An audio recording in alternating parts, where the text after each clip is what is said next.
제가 지난 크리스마스 이브 때 하나님께 아주 큰 선물을 받았어요. 그래서 여러분과 좀 나누고 싶습니다. 제가 16살 때 저희 부모님은 헤어지셨어요. 저희 아버지가 저희 엄마가 믿는 이 신앙을 굉장히 반대하셨고, 그래서 많은 핍박을 당하셨어요. 그리고 저희 딸 셋은 엄마를 따라서 다 이제 헤어지면서 엄마를 따라가면서 다 신앙을 하게 됐고, 이제 아빠와는 그 이후로 정말 힘들고 안 좋게 헤어졌기 때문에 정말 이제 연락을 아주 끊고 살게 되었어요. 제가 작년에 우리 김종인 집사님의 아버님께서 돌아가셨을 때 그곳에 참여했을 때 그 집사님께서 아버님을 너무 그리워하시는 그 모습을 보면서 정말 아버지께 최선을 다하셨는데도 아버지를 저렇게 그리워하고 아쉬워하고 하는 모습을 보면서 제 마음에 뭔가 계속 드는 생각이 있었어요. 저렇게 후회 없이 최선을 다해도 후회를 하는데 아쉬워하고, 그러면 나는 우리 아빠와 이렇게 단절된 관계 속에서 얼마나 많은 후회를 하게 될까. 나중에 돌아가시게 되거나 하면 안 되겠다는 생각이 들더라고요. 그래서 제가 그때 이 아빠와의 관계를 회복하고 싶다는 생각이 들었었어요. 아멘.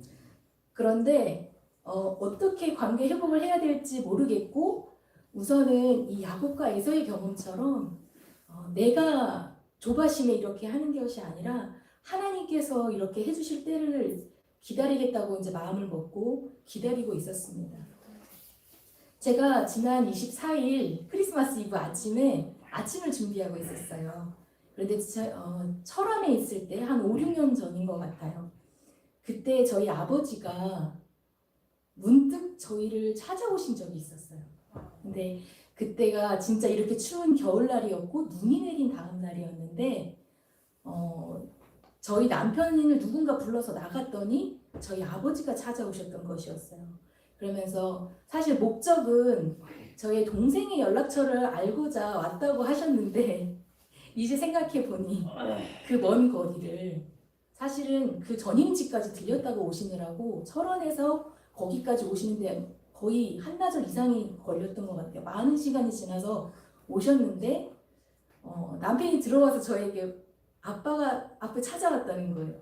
근데 저의 마음속에 그 예전의 트라우마가 생각이 나면서 너무 두렵고 갑자기 심장이 뛰면서 절대 만나지 않을 거라는 그 말을 하게 됐어요. 그러니까 저희 남편은 저의 이런 상황을 보고 이제 아버지에게 가서 그 말을 전달했고, 이제 아빠는 어떻게 해서든 들어오시겠다고 막 문이 덜컹거리는데 제가 너무 두려웠고, 남편이 이제 저의 이런 상황을 아니까 이제 그걸 막아서게 됐어요.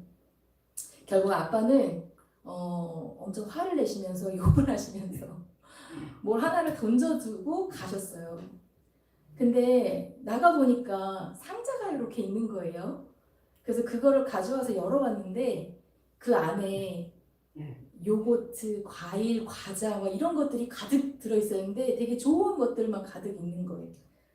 근데 저희 마음속에는 아빠는 여전히 변함이 없구나. 이렇게 불쑥 예고 없이 찾아와서 본인의 생각대로 해버리는구나. 아빠는 여전해.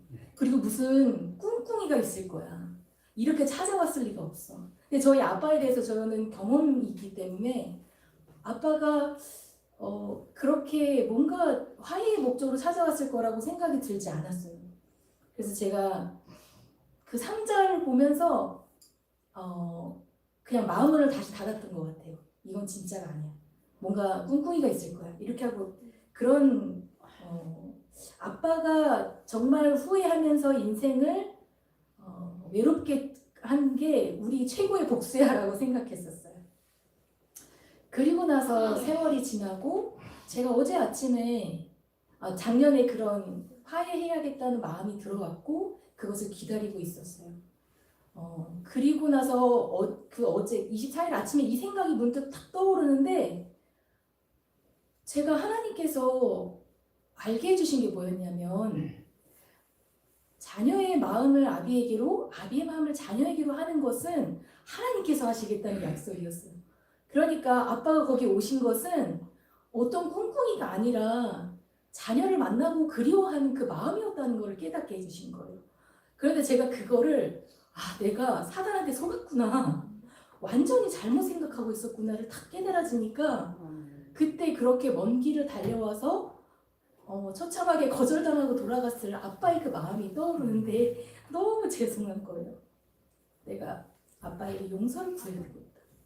근데 그때 마침 제가 이제 말씀을 들으면서 요리를 하고 있었는데 그때 나온 말씀이 뭐였냐면 문둥병자가 예수님께 고침받으러 가는 그 과정에 대한 말씀이었어요.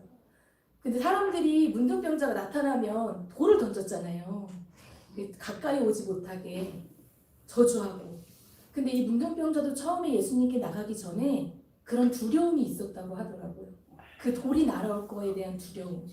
하지만 그거 낳고자 하는 마음으로 예수님께 갈 때 그 돌을 이런 거는 전혀 개의치 않고 예수님만 바라봐 보였다고 그 말씀을 하는데 제가 깨닫게 됐어요. 하나님께서 제게 그 마음을 주셨었고 그 화해할 기회가 점점 다가오고 있었는데 제가 그런 두려움이 있었구나. 제가 사실 그런 마음이 어느 순간 찾아오는 거였어요. 만약에 화해하고 나서 그 이후에도 저의 삶을 간섭하면 어떡하지? 그리고 제 동생은 이렇게 말했었거든요. 내가 언니를 가장 좋아하지만 아빠에 대한 상처가 제일 큰 아이예요. 그래서 언니가 만약 아빠와 화해하게 되면 나는 언니랑 연락을 끊겠다 이렇게 얘기를 했었어요. 근데 그런 거에 대한 두려움. 그리고 막상 내가 손을 내밀었을 때 아빠한테 거절당하면 어떡하지? 근데 제가 이런 돌이 날아오는 이 돌들에 대해서 염려하고 두려워하고 있었다는 것을 딱 그때 보여주시더라고요. 이제 그때부터는 제 마음속에 이 용서를 구해야 되겠다는 뜨거운 마음이 계속 들어오는 거예요. 그래서 제가 엄마에게 전화를 했어요. 엄마, 내가 오늘 아침에 이런 생각이 났고 이렇게 해서 용서를 구해야겠다는 생각이 들어왔어요. 근데 저희 엄마가 이 얘기를 해주시더라고요. 과거에 아빠와 그러니까 편지를 주고받으면서 엄마가 복음을 전한 거예요. 근데 아빠가 그 편지를 받고 복음을 받고 그 주변에 있는 예배소, 저희 철원에 있는 예배소에 찾아가서 침례를 받으셨어요.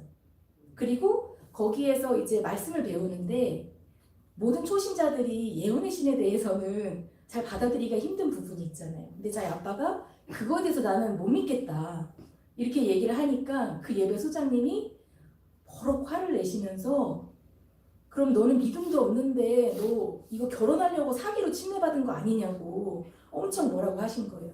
근데 그 순간 아빠의 마음이 그게 상처가 됐고 그럼 여기 교회는 이단이다 이렇게 하고서는 이제 마음을 돌리시게 된 것이더라고요. 근데 제가 그거를 알고 났을 때 아빠도 사단한테 당한 거구나. 그렇게 해서 상처를 받으셨었구나. 이렇게 이해를 하고 나니까 저도 그렇게 알고 있었거든요. 아빠가 엄마랑 결혼하려고 그렇게 침례받았어 라고 이렇게 알고 있었던 것을 하나님께서 그게 아니라는 걸 알게 해주셨어요. 왜 여태까지 몰랐는지 모르겠는데 제가 계속 속고 있었더라고요. 그래서 엄마도 지난번 엄마가 저희 가족 사진을 이렇게 카카오 스토리에다가 SNS에 올린 적이 있으세요. 근데 거기 밑에다가 누가 하트를 눌렀는데 그게 저희 아빠였더라고요. 그래서 그 얘기를 해주시면서 아빠도 너희들의 연락을 기다리고 있을 거야. 연락해보라고. 사실 엄마도 너가 이제 아빠와 그렇게 관계를 회복하는 거를 원하는데 너에게 부담을 줄까봐 말하지 않았어. 이렇게 얘기를 하시더라고요. 그래서 제가 그 말을 듣고 더 용기가 났어요. 아빠가 우리의 용서를 기다리고 계신다고 생각하니까 막 더 이렇게 연락을 하고 싶더라고요. 그래도 저희가 연락을 안 하고 지낸 지가 30년이 넘었어요. 그래서 참 용기가 필요했는데 저희 남편에게 기도해달라고 부탁하고 제가 이 교회 이 자리에 올라와서 하나님께 간절히 기도를 하고 이게 하나님께서 주신 마음이라면 제가 할 수 있도록 힘을 달라고 기도를 했어요. 그리고 아빠 연락처를 딱 켜놓고 이제 통화 버튼을 누르려고 했는데 이게 용기가 안 나는 거예요. 누를 용기가. 그래서 예수님을 계속 부르다가 한참 부르다가 그래 밥이 뜨거울 때 먹어야 맛있잖아요. 근데 이게 시간이 지나면 식어지니까 이게 오늘 나에게 온 기회라면 오늘 해야 되겠다는 생각이 강하게 들더라고요. 그래서 제가 그 통화 버튼을 눌렀어요. 뚜루루루 뚜루루 신호가 가는데 이게 제발 안 받았으면 하는 마음도 들더라고요. 근데 제 마음속에 받으실 거라는 확신이 있었어요. 왜냐하면 하나님께서 인도하고 계시다는 확신이 있었기 때문에. 아빠가 전화를 받으셨는데 목소리가 제가 알던 목소리가 아닌 거예요. 그러니까 세월이 너무 많이 지나가지고 제가 아빠인지를 확인했더니 맞대요.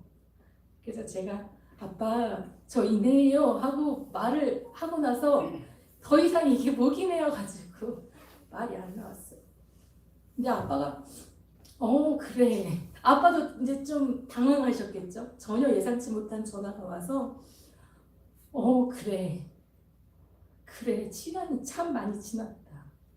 그러면서 너가 이대면 둘째구나. 태백에 있었던 둘째구나 그 얘기를 하시는 거예요. 그래서 아빠는 여전히 그 과거의 기억 속에 살고 계셨더라고요. 그래서 제가 아빠에게 그날의 용서를 구했어요. 아빠, 제가 사단한테 속아서 그랬어요. 아빠가 그렇게 들어오려고 하실 때 너무 무섭고 두려웠어요. 그러니까 아빠가 아빠인데 뭐가 무서워 그러시더라고요. 근데 그 말이 너무 마음이 아팠어요. 사실 아빠가 저희 종교에 대해서도 반대하셨었잖아요. 근데 이런 얘기를 하시더라고요. 결국 종교는 사랑이라고. 그래서 서로 사랑하고 용서하고 그런 게 종교다. 이렇게 얘기를 하시면서 저희에 대한 원망은 없고, 예전에는 저희 자녀들이 다 아빠를 버렸다고 생각해서 아빠도 상처가 있으셨는데 저희도 아빠가 우리를 버렸다고 생각하고 서로 그렇게 생각하고 있었던 거예요. 근데 이제는 너희에 대한 원망은 없고 너희가 생각날 때마다 우리를 위해서 기도하고 계셨다고 얘기를 하시더라고요. 그래서 정말 감사했어요. 제가 아빠와 이런저런 얘기 나누고 한번 놀러 오라고 하시더라고요. 그래서 네, 아빠 건강히 지내시다가 한번 찾아뵐게요 하고 통화를 마칠 수 있었어요. 제가 통화가 끝나고 나서 이 자리에 앉아가지고 한참을 울었어요. 그리고 정말 오래되고 묵은 저의 숙제였는데 이것을 하나님께서 그 하루에 그 아침에 저에게 오시더니 이 용서를 하게 하시고 이 숙제를 풀게 해주신 게 너무 그 은혜가 감사한 거예요. 아멘. 이건 내가 할 수 없고 내가 아무리 고민하고 시간을 생각해도 안 됐던 것을 하나님께서 밀어주시니까 용서받게 해주시더라고요. 제가 이 경험을 통해서 한 가지 알게 된 것은 과거, 현재, 미래가 내가 지금 이 순간 아빠와 용서의 경험을 하면서 나의 그 아팠던 과거도 완전히 새로운 기억으로 바꿔주시더라고요. 이제 그 과거의 기억을 떠올려도 더 이상 아프지 않은 게 지금 우리가 이 관계에 용서의 관계를 맺고 있기 때문이라는 걸 알게 되었고, 그리고 앞으로 미래의 아빠와의 관계도 이제 바뀔 거잖아요. 그래서 앞으로도 아마 저희 나머지 숙제들이 있을 거예요. 이 관계를 또 찾아뵙고 하고 하는 과정에 그런 숙제들이 있을 테지만 하나님께서 분명히 또 하나님 의지해서 한 걸음 한 걸음 나가면 그것들도 또 회복시켜주지 않을까 하는 믿음으로 기도하고 있습니다. 네. 하나님께 감사 찬송을 올립니다.